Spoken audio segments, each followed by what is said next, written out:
to get to the final discussion of the day, too.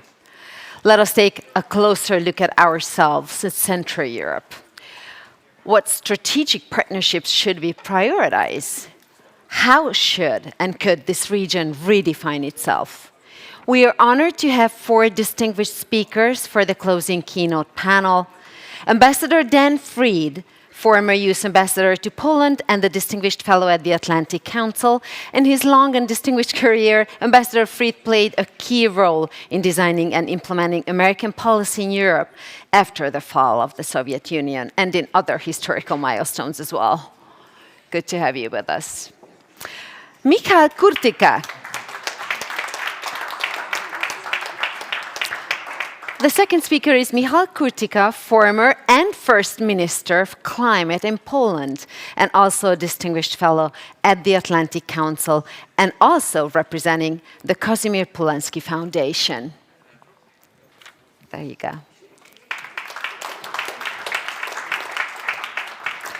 We have for the panel Krisztián Mészáros, Director for Partnerships at the Political Affairs and Security Policy Division of NATO.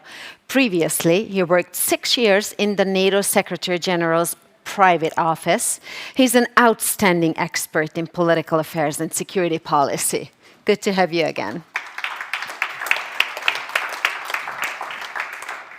Márton Ugrósdy, Deputy State Secretary of the Prime Minister's Office in Budapest. In his current role, he is responsible for analytical and background materials of the most recent developments of geopolitics. And the moderator for the panel is Lebor, Deputy Director of Research at the Danube Institute, having moved back to Hungary for the 5th time in his life, the author of a brand new book, the very first one written in English on Budapest in the Second World War, titled The Last Days of Budapest, available in a bookstore near you. Thank you very much. Thank you very much.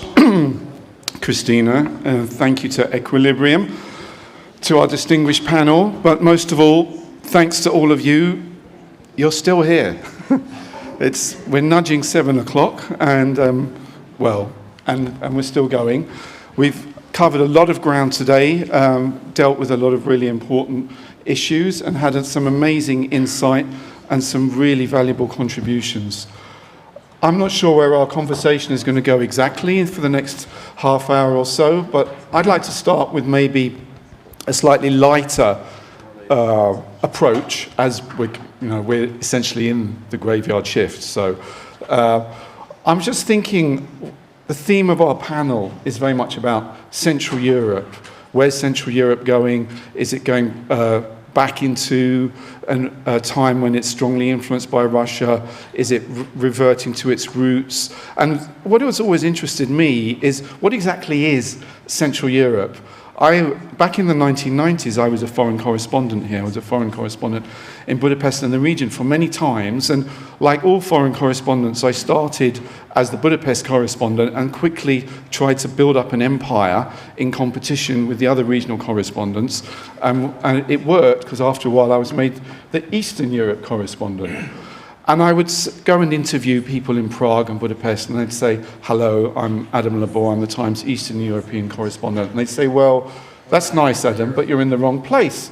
I said, what do you mean? They said, because you're in Central Europe. You're not in Eastern Europe, you're in Central Europe. So I'm just wondering, when we talk about Central Europe, what do we mean by that? And is that different to Eastern Europe? And as we're in Budapest, it seems that Márton is the person to start with. Well, thank you for having me. I think if you start to talk about empires in Central Europe, that gets you in a very tough position to be in. Mm-hmm. And I think this is part of what defines us, that we've been subject to the regional empires, if you will, of Europe for a very long time, whether it was Germany from the west and Russia from the east, or the Ottoman Empire from the south, as we learned it the hard way in the 16th and the 17th century.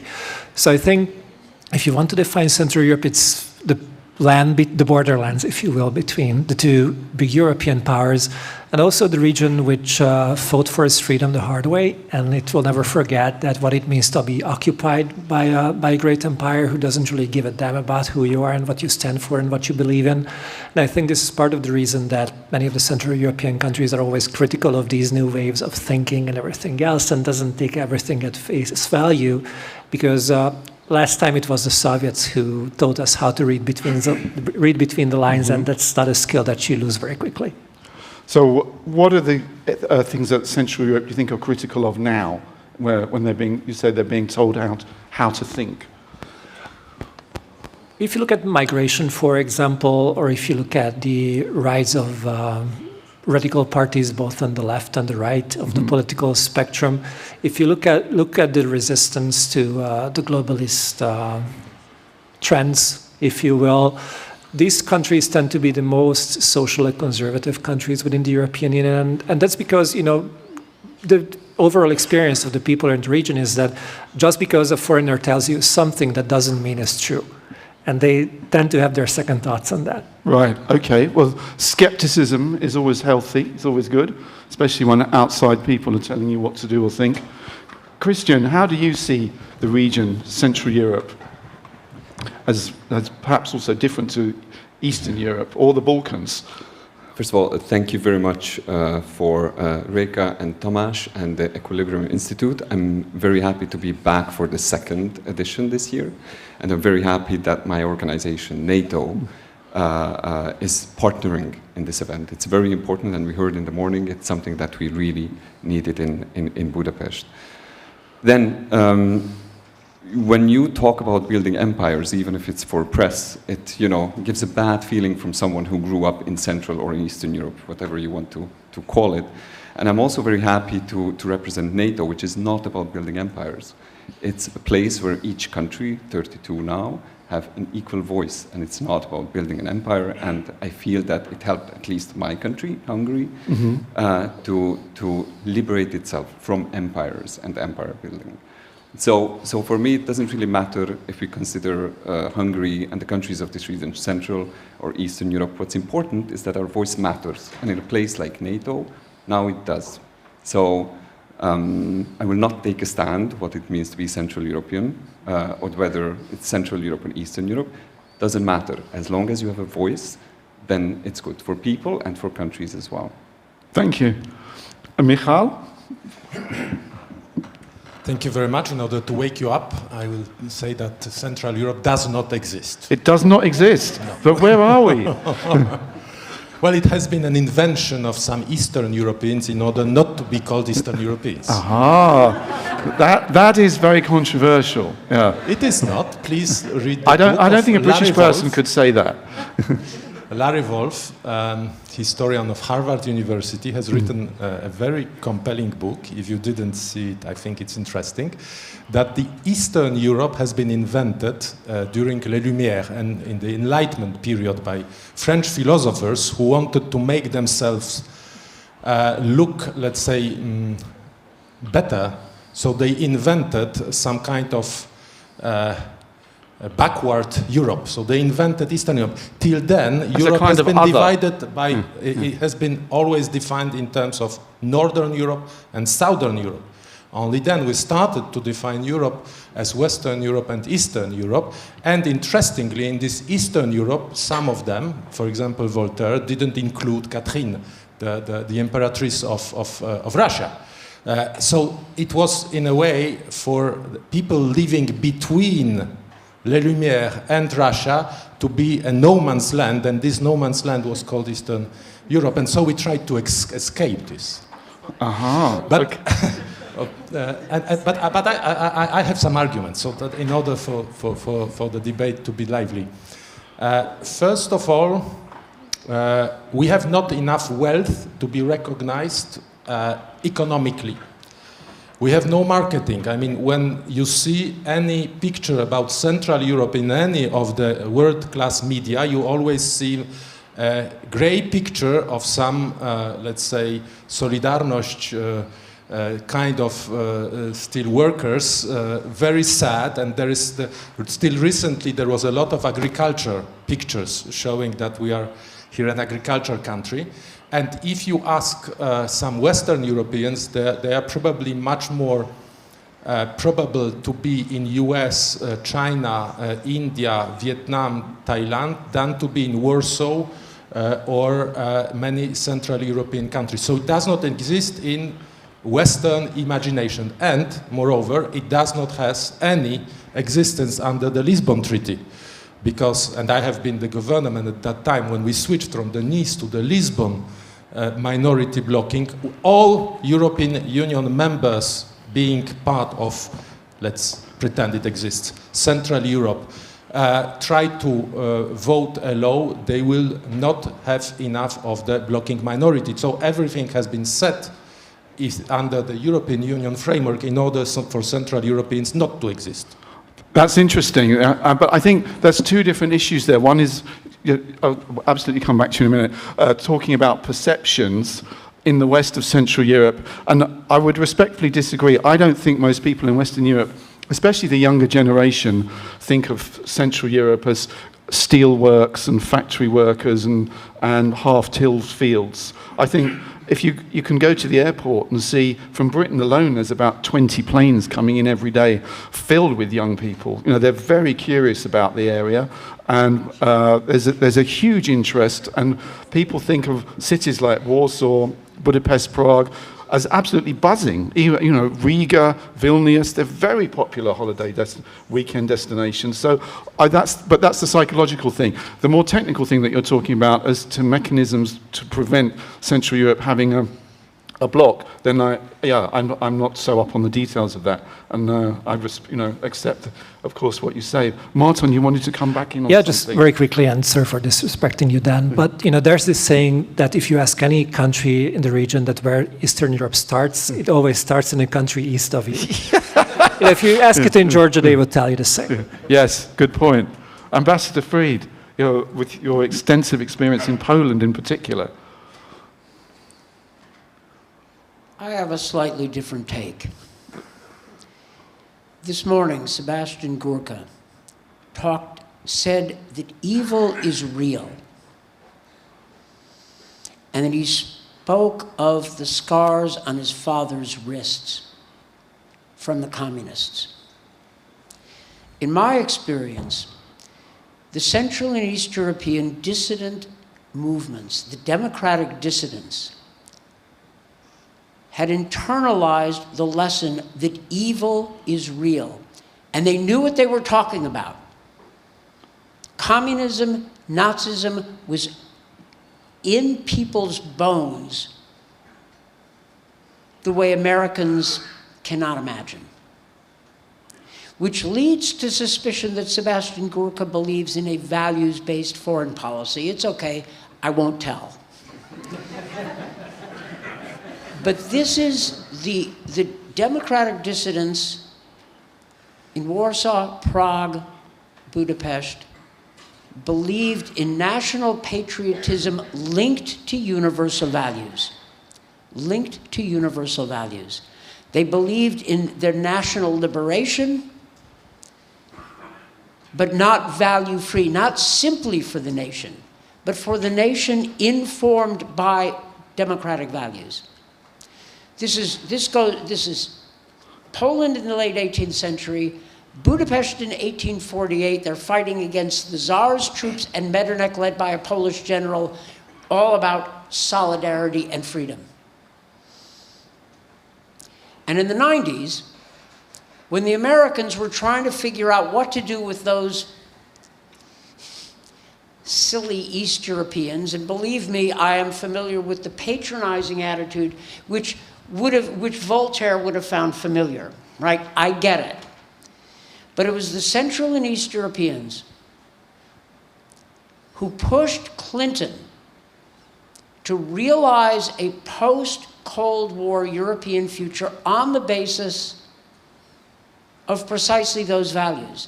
The nation informed by universal values, which is, by the way, the American national foundation. It is not simply blood. In fact, in the United States, it's not blood at all, if you believe Lincoln. In Europe, these are nations based on shared blood, but not that alone. And that was the argument that the Central and East Europeans made. And they made it to Clinton, and Wałęsa made it himself. He referred to that. That's why I asked him the question. Because he beat up Clinton pretty hard. But not just for Poland. For everybody. Because, as the Poles said, as the Hungarians said, if we don't take this window of opportunity to extend freedom, the empires will be back. So you Americans better not screw it up. Now, I realize that from the crooked timber of humanity, no straight thing can ever be made, right? Everybody's got their politics, everybody's got their dark side. I get that.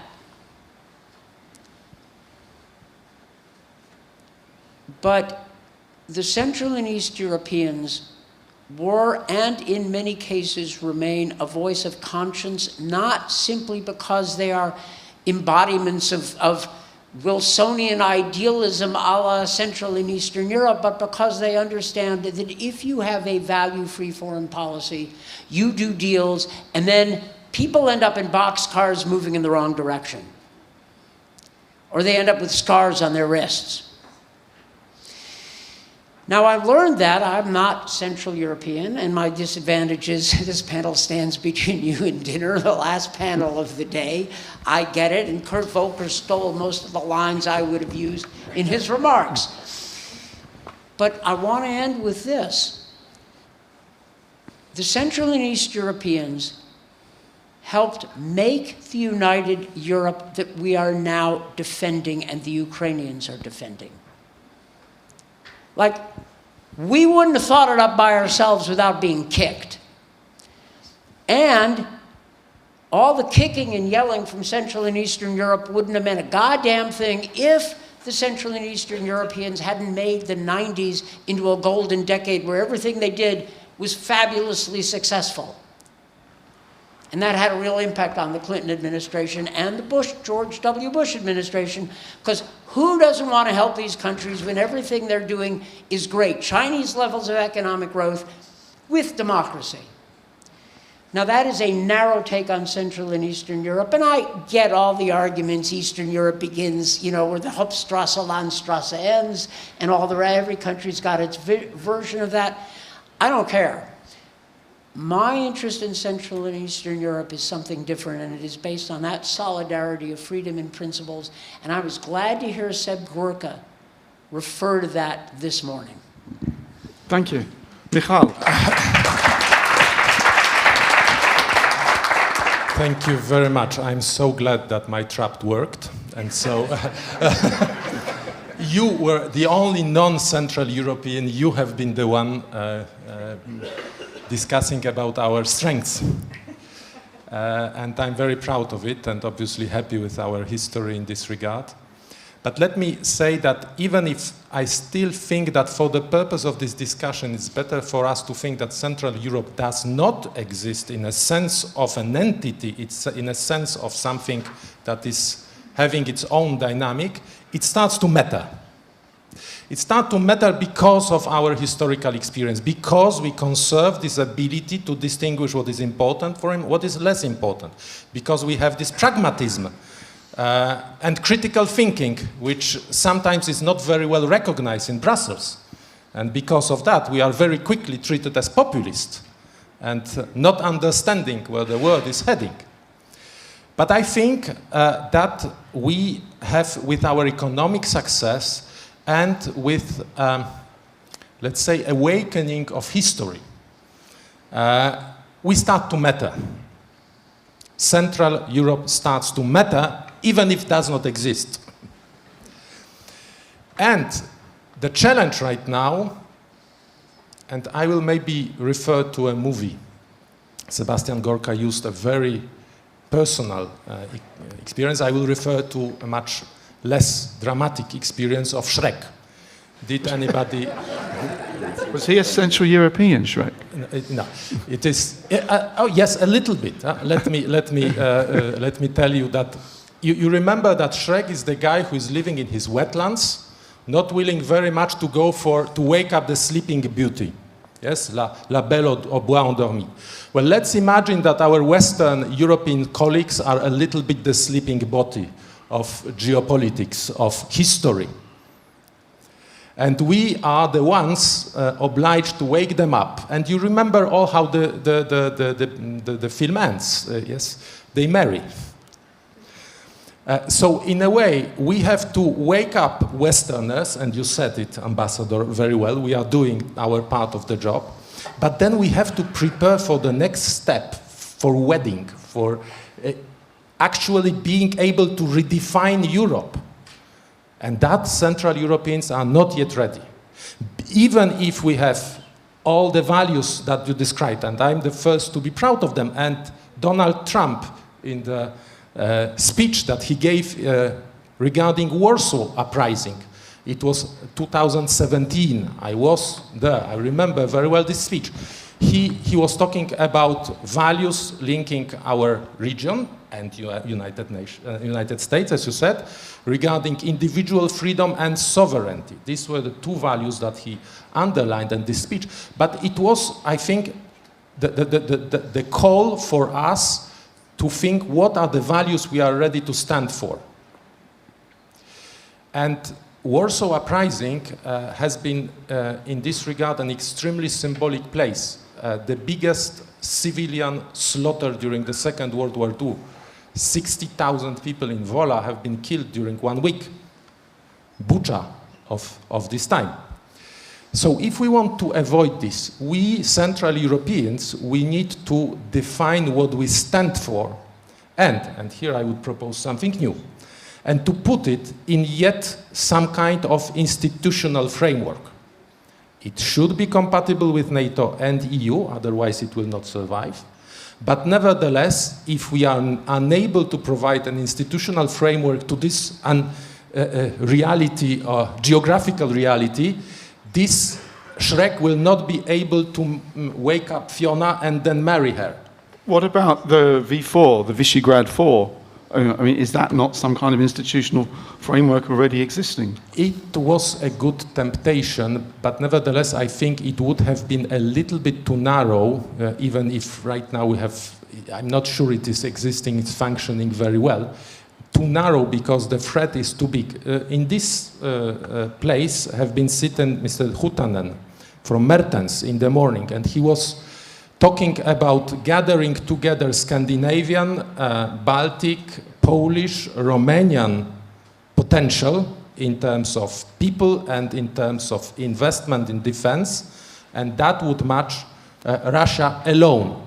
So we have right now a different geometry for Central Europe that we need to redefine. And I'm not speaking only just lightly so. Last week in Warsaw, Swedish ambassador called for a cooperation between Poland and Sweden. Is Sweden in Central Europe? Poland and Sweden in terms of defense and defense industry. So we have to rethink what is Central Europe, what it stands for, and what are the institutional frameworks that we want to build. And my bet would be, if we don't do it quickly, if we don't do it within the next 5 years, then we will not be able to wake up the sleeping body, and we will not be ready to stand for geopolitical challenges in the East. Okay, thank you. Márton, would you like to come in on the Hungarian perspective on that? I think it comes back to how you've defined Central Europe and whether, the southern flank is also part of that, and then we can enlarge it to the Western Balkans and a bunch of other regions. But we certainly took notice of this forming a northeastern axis within NATO and the European Union, which is still not enough to constitute a blocking majority within EU decision-making, by the way. So on that account, I think this is a very interesting discussion, which is also valid at the moment because of the Russian invasion of Ukraine. Our experience in there is that the more countries you have, the harder it is to keep together. And because of the geographic diversity, and on that account, I think this Baltic alliance, whatever you want to call it, is a bit more solid. But once you enlarge this to other countries with different priorities, threats coming from different directions, it gets really hard to maintain. And I don't really believe in the, there's this meme that Elon Musk put out the other day that Europeans are like governments so much that they invented a government to govern their governments. And, institutionalizing something within the European Union, let me ask the question whether that makes any sense. Informal coordination for sure, like freaking the hell out of everybody before European Council meetings that you're in the same room discussing stuff, that's great. But whether you need an institution for that, I have doubts about it. I'm just going to go to Krisztián for a quick response here, and then we've got some questions coming in, so we'll open it up for questions.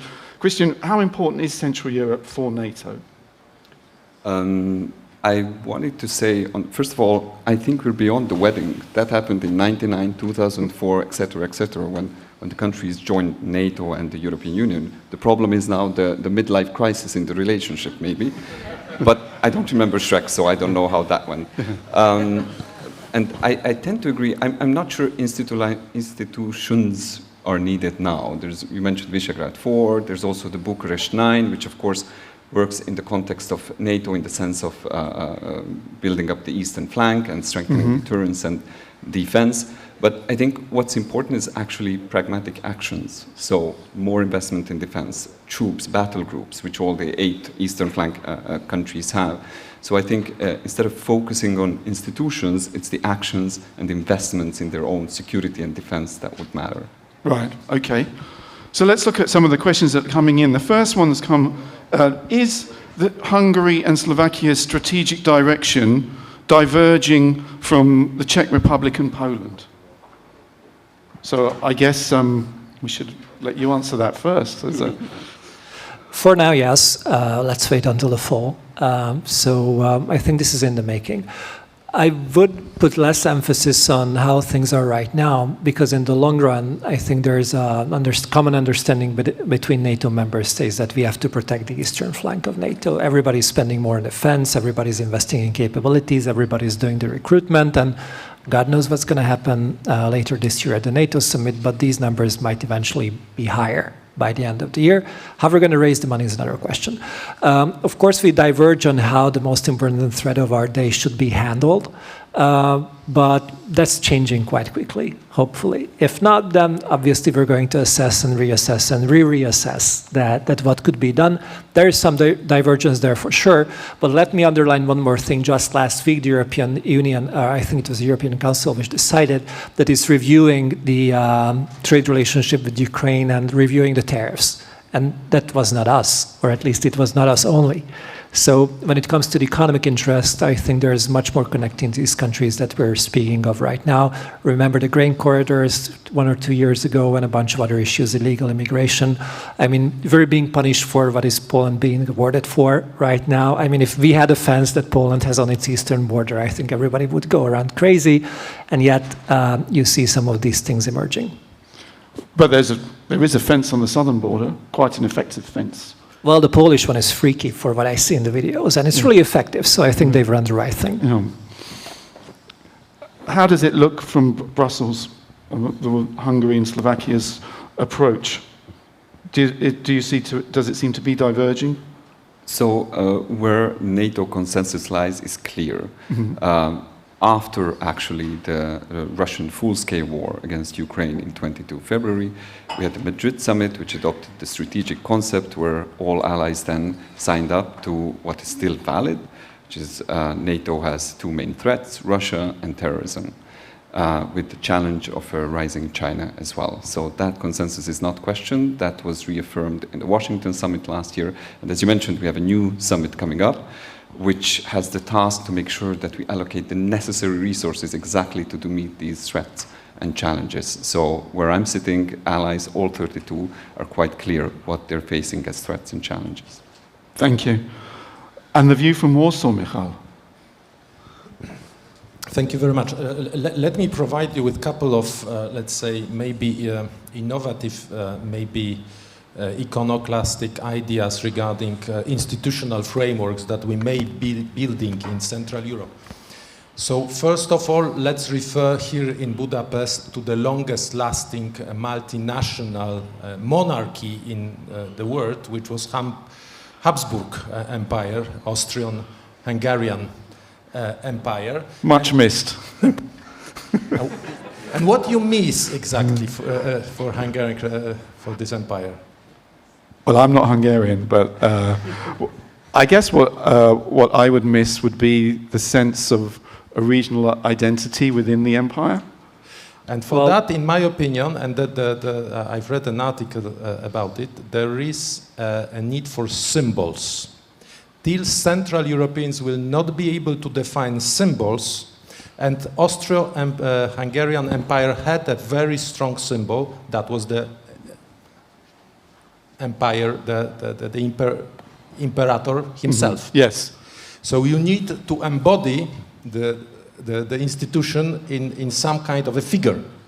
So I would argue that we need some kind of that, and we tried to do it also in Poland with Croatia. I don't know whether you have followed 3Cs initiative. Yes, we are building also some kind of framework, imperfect, but okay. That would be the first. The second, I would argue that we need a military academy. You don't integrate armies without having officers being exactly in the same place when they are 20. Yeah, then it's impossible. And the empire survived, yes, something like 400 years. But my guess would be that it would have survived much longer, provided that it had one football team, but it had two. So we need to invent a Central European football team. So a couple of institutions that I think would be serving our goals, yes? Isn't there that joke about asking one of the surviving Habsburgs if he's watching the match tonight, and they say, what match? Austria-Hungary. And he says, oh yeah, who are we playing? So, yeah, there's still, as a foreigner who spent a lot of time in the region, I do distinctly pick up threads of nostalgia for the Austro-Hungarian Empire. I mean, we can discuss its merits and its deficits for a long time, but there was still something rather magical about it, I think. Ambassador Fried. Well, my grandfather was named after the good emperor, Franz Josef. Oh, wonderful. And I've read Radetzky March, so I know what you're talking about. Yes. But it's not terribly helpful. Let's put it that way. It was a creature of its time. The European project is easy to parody. Brussels bureaucrats, the anti-national ethos that patriotism is somehow primitive and grubby and we're superior, grates on people in this part of the world. I get that. But a few hundred kilometers to the east, there's murder of civilians. There's a real goddamn war. So I'm not that interested in parodies or poking at Brussels as if it's a real threat. You know, the Brussels bureaucrats didn't slaughter Ukrainian civilians in Bucha. They're not threatening war. It's a human institution, and it's easy to poke fun at. And there probably should be more space for national pride, which is not a bad thing. But honestly,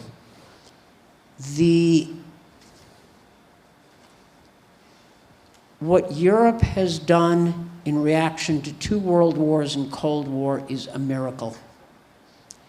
And don't throw that away. To borrow from the old Polish poem, it's like good health. You generally miss it only when it's gone. Right? Don't throw that away. And have some Joseph Roth of the second half of the 21st century write an elegy to the European Union that everybody feels nostalgic about, but it's gone. And you have to be indoors at 9 o'clock because of the police sweeps. Okay? So, like, the downside risks of screwing up are real and serious. Yeah? Evil is real, right? The Chinese don't wish us well. You know, what are you doing?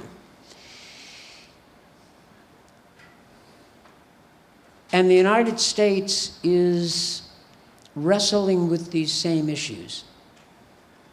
Huh? I mean, you know we're part of the same political civilization because we have the same divisions, right? That's the good news. The bad news is we're really divided. Well, thank you very much. We've come to the end of our session now.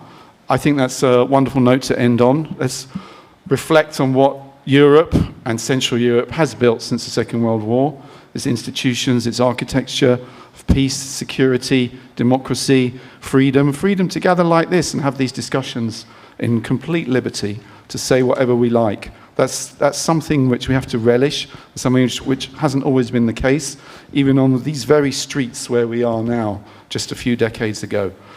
So thank you all to our distinguished panel, and thank you very much to the Equilibrium Institute for organizing this wonderful, insightful day of knowledge and of analysis and so many things to think about. And thank you all for being here and making it through to 7:20. Thank you.